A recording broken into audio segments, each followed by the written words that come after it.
Hello, ladies and gentlemen. So, thanks to a person out there, he actually pointed me to a video, and this video shed some new things that I was trying to figure out, and it's just something new things, period.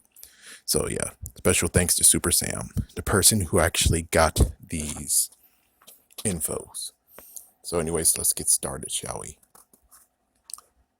So, for the longest time, I was trying to figure out how does Gwen Stacy work. Was Gwen Stacy made for Spider-Man 3? Was Gwen Stacy supposed to be a cameo in Spider-Man 3? Is that it? And then Laura Zinskin decided to actually say love triangle.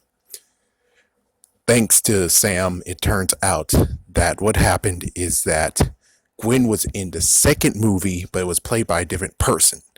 So if she was played by a different person, then that basically means that we have the issue of they might have got the same person to play as her again, but as soon as Laura Simpson is like, I want a love triangle, that's when they actually fired the person that played as her and then got Bryce to play as Gwen Stacy just so they can actually have that love triangle Laura Zinskin wanted. So that was the real truth behind this, is that she was just supposed to be a character cameo. That's it. And she was going to cameo again in the third movie. But sadly, thanks to Laura Zinskin, who is dead now, it turns out that the person that was getting some decent cash got fired. But hey, at least Dallas gets to have a chance to be Gwen Stacy for one movie, I guess. All right, next up is Craven. The retired Craven Hunter was supposed to be in Spider-Man 4. Now, one thing you guys need to know is that I've been researching Spider-Man for a long time, especially ever since Spider-Man 3. So when Spider-Man 3 happened and I didn't feel right, eventually it got into the point of where, well, Spider-Man 4 is going to redeem it. So I did some research. And I always kept on doing research, especially in 2011. That's when the research really got very, very hot and new details were given. During all of my research, I have never actually seen Craven Hunter to be in the movie. Again, all that we all seen was that there was supposed to be Vulture and Black Cat. But many people, apparently, there's just some weirdo, I don't know who, actually said, Vultures. And it got debunked like a few years ago that no, Vultures did not exist. And he made sure we knew. It happened in 2012. In 2012, it was an interview by Sam Raimi who actually said that good on her. Good that Anne Hathaway got to be Catwoman because she actually did a great screening for Black Cat. He actually said for Black Cat. He did not say for Vultures. He said for Black Cat. So it's debunked. I don't know where it started, but it most likely is just some fool who actually just misread or misheard. Sorry to whoever is the person. Sorry. But yeah, you are completely wrong and you spread a horrible rumor and you didn't even stop it. But at that point, how can you stop a rumor? Now, one thing I did know, which he knew too, is that we did get mentionings of Eddie in the first movie. Now, the thing I didn't know, but he knew, is that Eddie actually got casted in the first Spider-Man movie. I didn't exactly hear the name of the person who actually was hired as him, but it did happen, and it brings a big bombshell of, yes, there is deleted scenes of Spider-Man. Spider-Man 1 does have deleted scenes, which makes me cry out even more saying, I'm sorry to be a jerk, I'm sorry to be a bad spider, but I'm just saying, hey, if you're going to hack Sony, attack their heart. That means that they have so many deleted scenes of Spider-Man, especially Shayla Woodley actually get a chance to actually prove herself that she could be a good Mary Jane. But more importantly, it's the fact of, yeah, but we can now see exactly why they won't do it or it won't happen, is because if they do it, then they could actually be exposed of what they did, which is, of course, Spider-Man 3's sabotage film. If they already had Eddie Brock already in the first movie, then it proves that something happened to where they actually had to get a recast. This is the second recast that happened with Spider-Man 3 involved. there is something really up, which of course, as I said, is a sabotage film.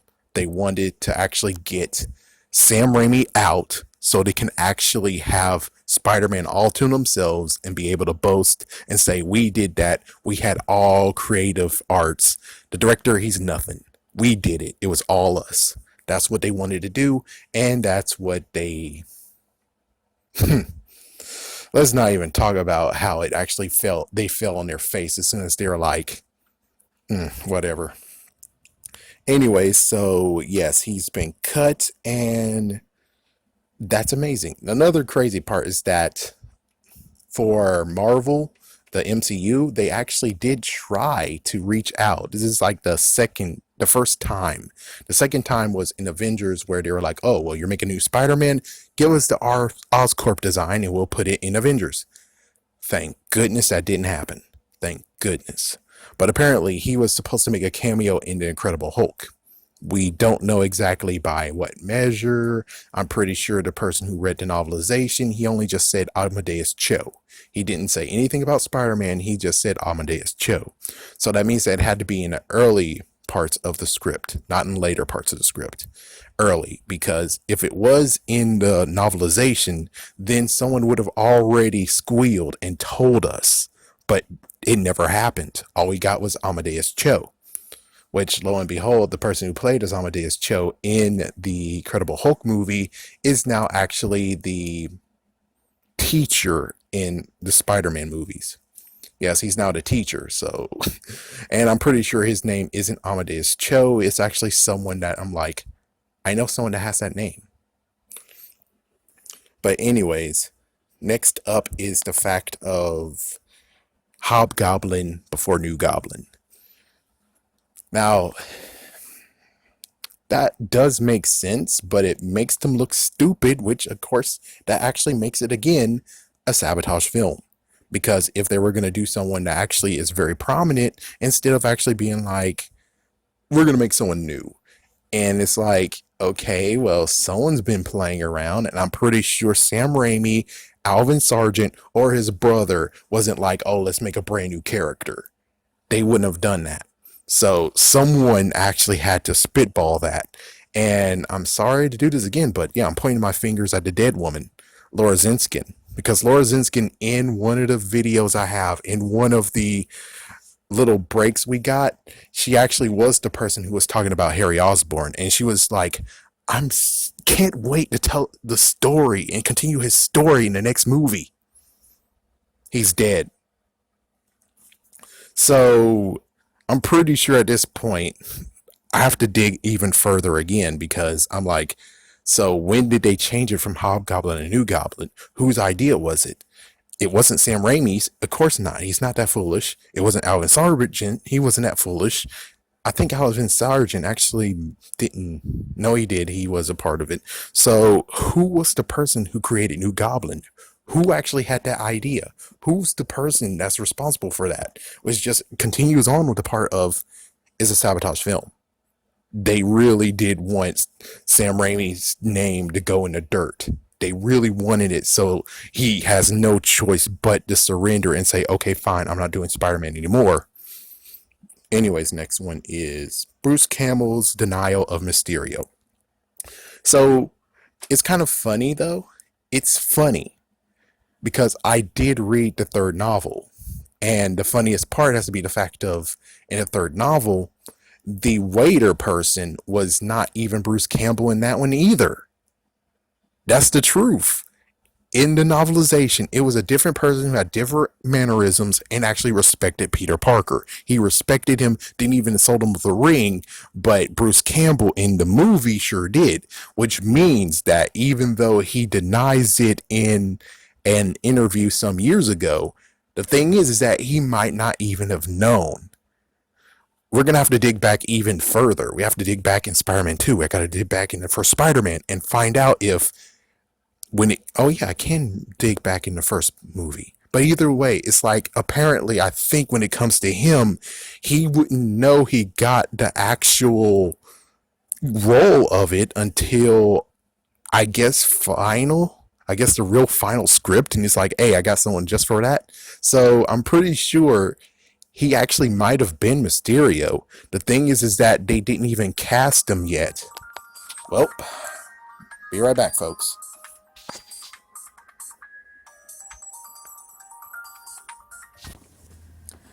Sorry, folks. Sometimes work calls. Anyways, last but not least is Vulture to be introduced. So here is something I did not know, and it just adds a little bit more to the real Spider-Man 3. But I guess it's kind of still lacking in a way, because let me just read what I heard.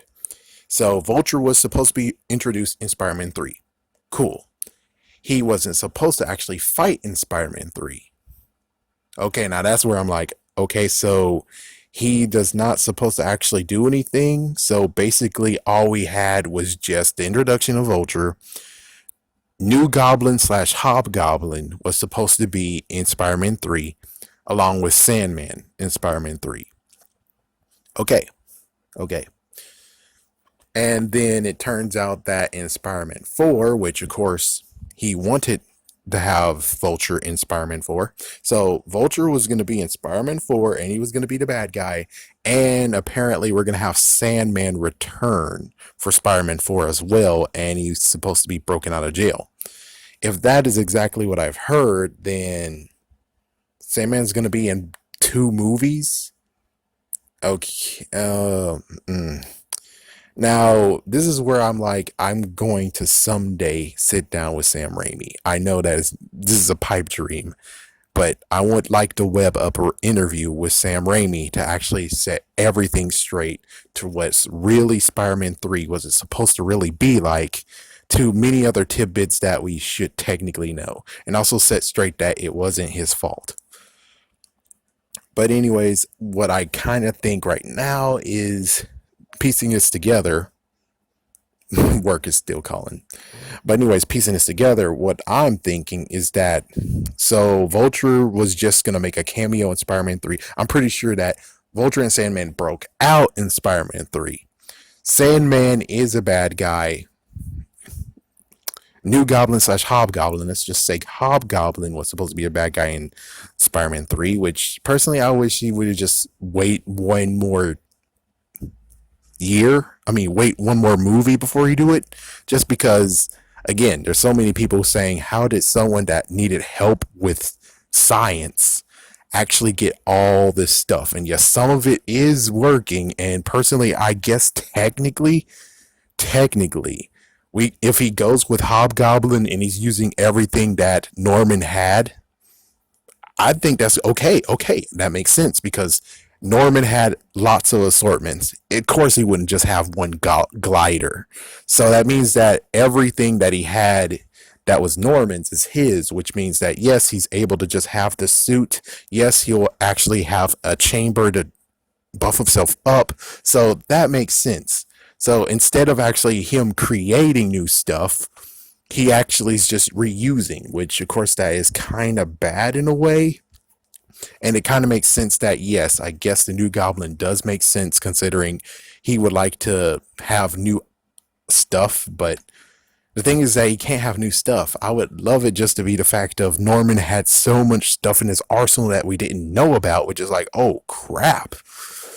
But does that mean that, again, we're going to have this same scenario that Harry's going to die in this movie still? The real Spider-Man 3, he was supposed to die in that movie as well? I don't know. It gets very, very foggy of where it's like, I don't know. But I will tell you that Sandman, Sandman disappeared. If he really wanted to, Sandman could have came back in Spider-Man 4, but of course he had a redemptive thing in Spider-Man 3. So the thing that I'm kind of having issues with, which I maybe misheard, is the fact of him coming again in Spider-Man 4, reusing another character again, back to back. I think Sandman most likely has the same redemptive quality that happened in the cutting ends of Spider-Man 3. I'm pretty sure the whole doctor thing and the daughter and all that would be in the real Spider-Man 3, which means that I'm pretty sure Sandman would have redeemed his ways and just left. Which means, no, he's not going to break out Vulture's not going to break out Sandman.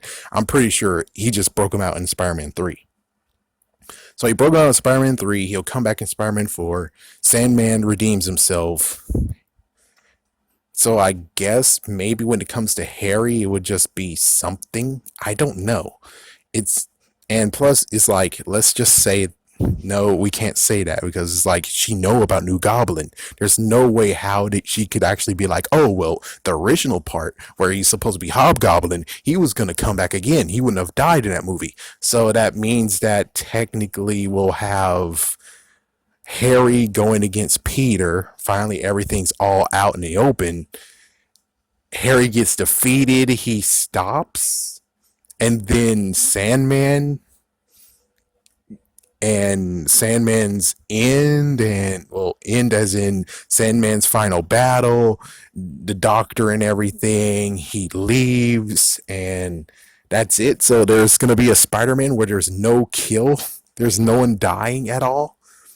Hey, I'm okay with that, but the thing is, it just doesn't make sense. Where it's like, so then does that mean Harry actually snaps out of it and now he's okay again, or is that fall that we saw in Spider-Man 3 was supposed to happen for Harry and it would just be permanent until who knows? That's the messed up thing that we need to get this straightened out of what's the real Spider-Man 3. But anyways, yeah, there's some new details. Thank you so much, Super Sam. I'm webbing out. Tell me what you guys think about this. Peace.